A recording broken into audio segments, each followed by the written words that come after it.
So guys, I'll be talking about tuberculosis bacterial infection. Tuberculosis bacterial infection. We've already spoken about it when we're talking about tuberculosis itself, okay? But probably we just had like an overview for it, so don't worry. In here we just have like just talk about the infection, talk about the definition, the characteristics, and all that. Okay, so tuberculosis bacterial infection is what we're looking at. All right, so this type of infection is caused by what Mycobacterium tuberculosis, and it's transmitted from person to person as an aerosol, and it's increasingly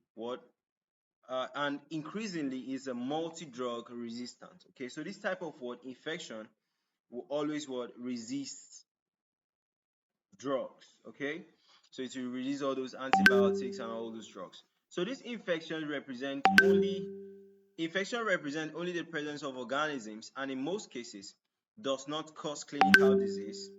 Virulence of this Mycobacterium tuberculosis is based on the properties of its cell wall. Okay, so host recognition of tuberculosis organisms involve multiple innate pathogen associated molecular patterns. That's what lipoproteins and glycoproteins. And these lipoproteins and glycoproteins will trigger Tor-like receptors. That's the TLR2 and the TLR9. All right. So outcomes of the tuberculosis will depend on what host immunity. Basically, if the host immunity is strong, then the infection will not go. Do you understand? That if the host immunity is weak, this infection can go to the adverse uh, levels. Okay, so you could see this tuberculosis basically to affect what lungs. All right, can affect other places, but mostly the lungs. I could see this a latent infection where the infection is just at a very small site. All right, they see cavitary tuberculosis. In this cavitary tuberculosis, you having like spaces. All right, then miliary tuberculosis, you're having like dots all over. Okay, so this tuberculosis again, this infection will lead to the induction of what a T helper 1 mediated delay hypersensitivity response that activate macrophages. Okay, and these ones now, once the macrophages are activated, it will promote endocytosis and killing via the nitric oxide or autophagy. All right.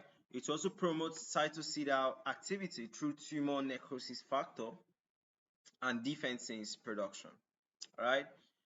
It also surrounds the microbes with what granulomatous inflammation. Okay. That's where he found like the formation of what casseating granulomas. So these casseating granulomas are characteristics, and central necrosis is surrounded by lymphocytes and what associated macrophages. I've already made many videos on what formation of granulomas and the rest of them. All right, so all our students should be what conversant with what is a granuloma. So T cell immunity to mycobacteria can be dictated by what a tuberculin what skin test, which signifies what only prior T cell sensitization to mycobacterial antigens and does not discriminate infections and disease. Right? You see, tuberculosis can be spread from what droplets, respiratory droplets from a person to another person. Okay. So these granulomas are formed in response to infection, typically involve the lung apex and draining lymph nodes, all right? And they form the complex known as the Ghon complex, all right? The eventual control of the infection leaves behind only a small residual of a tiny fibrocalcific nodules at the sites where viable what organisms may remain within what the granulomas, because formation of granulomas is just kind of like what a mechanism to what protect you, all right, confine the microorganism so that it will not spread to other sites. Okay, so 5% of primary infections are symptomatic with lobar consideration and hilar adenopathy and pleural effusions. Okay, so rarely will you see a hematogenous spread. Okay, So rarely hematogenous spread leads to what tuberculosis, meningitis, and what systemic miliary what tuberculosis. So more than 50% of patients with tuberculosis have severe immune deficiency. Okay, like most of them, like if they have a severe immune deficiency, this tuberculosis will spread from the lungs to other areas where we term them the what extra pulmonary involvement or extra pulmonary areas. Okay, so that's it, guys, and this is just the granulomas. Now you can see granulomas. I'm so sorry I didn't actually bring an anatomical picture of granulomas, only the histological stains. But the granulomas is more of like a swelling.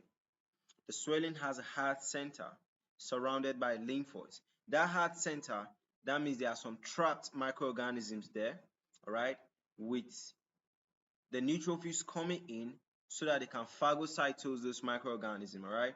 Although granulomas will be painful, but it's basically what mechanism to protect you and confine the microorganism so that it will not spread. All right, so that's it, guys, and bye for now.